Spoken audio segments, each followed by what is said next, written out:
Aquelas ligações insistentes de telemarketing, que às vezes até trocam de número, né? Quando você não atende, aí muda o número, você não atende, aí muda o número, e por aí vai insistindo em oferecer algum tipo de serviço. Isso pode acabar. A Anatel quer criar um prefixo específico para o serviço de telemarketing e abriu aí uma consulta pública para saber o que a população acha disso.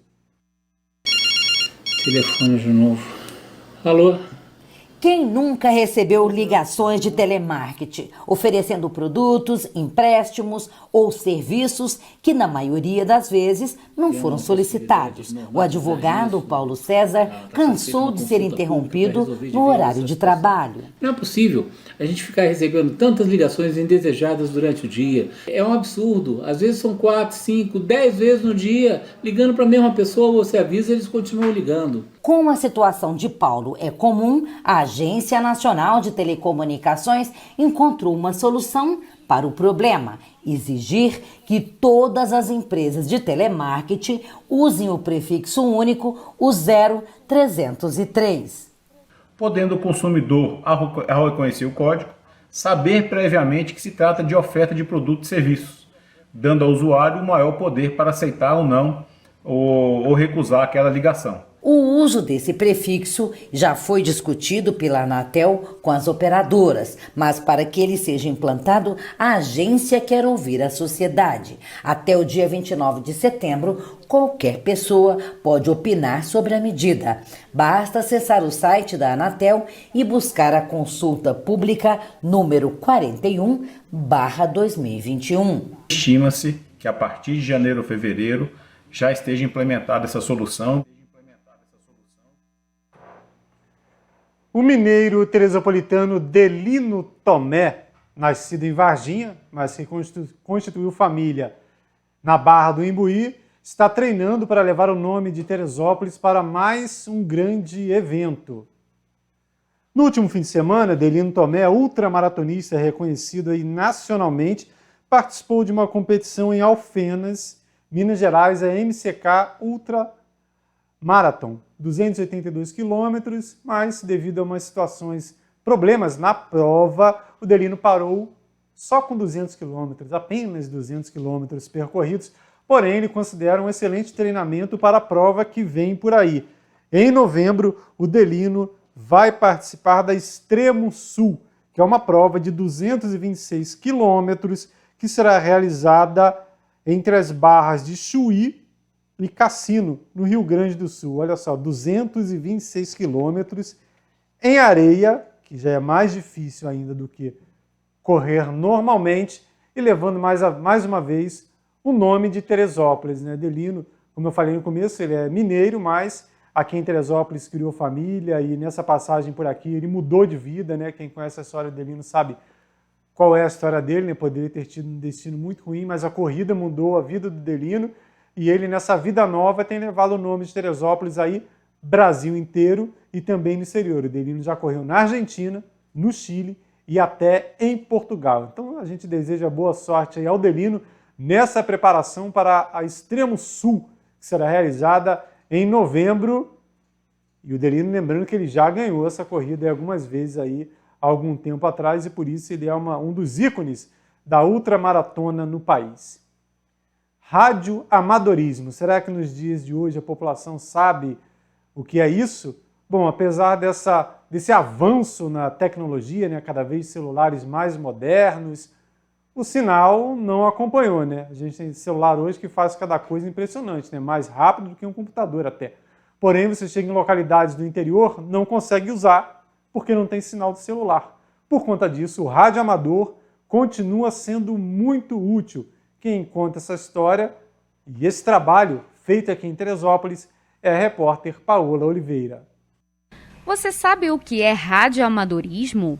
É a prática pioneira das telecomunicações, sempre com o propósito de aumentar o alcance da comunicação, principalmente em locais desertos ou de mata fechada, onde o sinal do celular não chega. Para falar mais sobre esse assunto, ao meu lado está o presidente do grupo de radioamadores aqui de Teresópolis, o Carlos Guinle. Tudo bem, Carlos? Conta pra gente qual é a base do radioamadorismo. Tudo bem, muito obrigado. A base do radioamadorismo é a experimentação técnico-científica. É um hobby de cunho amador, ou seja, sem vínculo, sem cunho profissional, sem cunho financeiro nenhum, mas ele tem como fundamento a experimentação científica na área da telecomunicação, da radiofrequência, né? Então, tudo que envolve radiofrequência, radiotransmissão, seja por dados, por voz, até por vídeo, interessa ao radioamadorismo, né? Então não é só um hobby, né? Acaba dando um suporte muito grande, tem uma importância muito grande para a sociedade, né? Não, exatamente. Isso desde que eu me entendo por gente, eu escuto histórias, né, de radioamadores ajudando em naufrágios, em resgate de aeronaves, em tragédias, catástrofes em geral. E em épocas de paz, vamos dizer assim, né, o radioamador ele pratica o seu hobby dentro da sua casa, conversando com seus amigos, participando de campeonatos. Existem vários campeonatos, uns muito interessantes, são campeonatos internacionais de grande porte. Participa de expedições em locais a esmo onde não existem nenhuma estação de rádio, e eles levam para o alto da montanha, para ilhas distantes. E a comunidade radioamadorística fica muito empolgada com isso e participa não só ajudando no apoio, com logística e também almejando contato com esses lugares distantes, né? No maior desastre natural da região serrana, o trabalho de comunicação dos radioamadores foi fundamental. Foi então que Carlos enxergou a necessidade do rádio e voltou à prática. Eu tinha acabado de me mudar para Teresópolis e não tinha mais rádio. Eu brincava com rádio com 10 anos de idade. Então, em 2011, eu me vi naquela necessidade de ter um rádio para poder me comunicar com entes queridos, com familiares e amigos. E aí deu aquele start, né? Então eu procurei, fiz prova para a Anatel, porque o radioamador ele é prefixado pela Anatel, né? E voltei ao hobby, mas com esse cunho, por causa de uma necessidade. E os radioamadores de Teresópolis, não só de Teresópolis, né, toda a região serrana, né, Petrópolis, Friburgo, fizeram um trabalho incrível, incrível. Foram dias se dedicando a isso, fora de suas casas, em locais distantes. Nos últimos dias de agosto, a região do Vale dos Frades, no interior do município, sofreu com um grande incêndio na mata. Com a dificuldade de comunicação direta com a equipe que trabalhava naquela área, o Corpo de Bombeiros solicitou a ajuda do GRAT para restabelecer o contato, trazendo eficiência para a operação. Eu digo assim, em 24 horas nós tivemos que colocar no ar uma repetidora nossa em caráter emergencial, né, que fique bem claro isso, e conseguimos buscar alguns equipamentos particulares, né? Nada disso é alugado, é particular. E levamos até o centro de comando, montamos uma base e radioamadores fizeram essa operação conjunta com o Corpo de Bombeiros, passando informações do centro de comando para os brigadistas e vice-versa. Graças a Deus não foi assim, não foi nada muito grave, não foi, a operação já estava meio que no final, mas ficamos muito contentes de podermos ter atendido a solicitação do Coronel Gileno, do Comando de Bombeiros da região serrana. E agora, a partir desse episódio, a gente se sente mais preparado para uma próxima ocasião, né? Esperamos que não seja necessário, mas estamos mais preparados do que antes. Conta para mim como que foi a organização de vocês quando chegaram no local para organizar todo o equipamento. Na verdade, houve uma primeira visita, uma visita técnica para levantar a demanda. Diante dessa reunião, nós entendemos o que seria necessário. E no dia seguinte, nós já estávamos com o material preparado, fizemos a primeira etapa foi a instalação da repetidora, numa região em que o proprietário cedeu o espaço para isso. Uma vez a repetidora estando instalado e funcionando, operacional, nós nos dirigimos ao centro de comando e lá nós já estamos com tudo pronto, né? Até cabo de energia elétrica, antena, tudo pronto para não causar nenhum tipo de transtorno a eles e nenhum outro tipo de demanda a eles. Né? Nós temos que chegar com a demanda pronta, operacional. Montamos a estação, a antena, a comunicação foi feita, o teste com a repetidora foi bem realizado e a operação iniciou. Ficamos muito contentes de podermos ter atendido a solicitação do Coronel Gileno, do Comando de Bombeiros da região serrana. E agora, a partir desse episódio, a gente se sente mais preparado para uma próxima ocasião. Né? Esperamos que não seja necessário, mas estamos mais preparados do que antes. O grupo de radioamadores conta com o trabalho dos voluntários associados e hoje a equipe conta com cerca de 64 pessoas. Por conta da pandemia, nós não estamos realizando nossos eventos, que nós produzimos, são eventos anuais. Inclusive, o GRAT ele detinha o terceiro maior evento do Brasil em relação ao radioamadorismo. Né? Vem produtores, fabricantes, empresários do Brasil inteiro, palestrantes, com transmissão ao vivo pela internet, palestras técnicas sobre montagem de torre, sobre como montar uma repetidora, sobre como se comportar no radioamadorismo, palestras técnicas, não só técnicas como educativas. Né? O GRAT em Teresópolis fica em uma sala disponibilizada pela Prefeitura na rodoviária, bem no centro da cidade. E quem quiser ser um associado pode buscar mais informações. Pode entrar em contato comigo diretamente, eu posso deixar o meu e-mail, meu telefone, meu WhatsApp, e fiquem à vontade, as portas do GRAT estarão sempre abertas para vocês. É um hobby cativante e muito bom para quem gosta de tecnologia, para quem gosta de informática, de eletrônica, de robótica, de radiocomunicação. É um hobby bem interessante.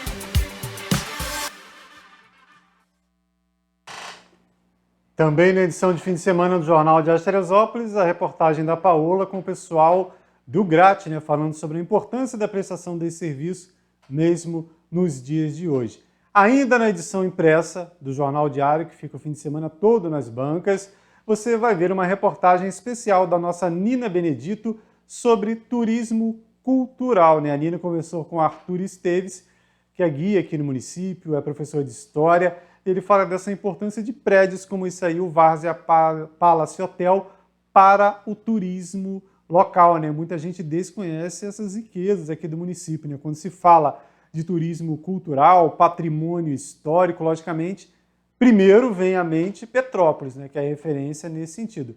Porém, Teresópolis tem ainda alguns prédios preservados e que merecem ser visitados para que, inclusive, continuem dessa maneira. Então, edição de fim de semana do Jornal Diário de Teresópolis, nas bancas.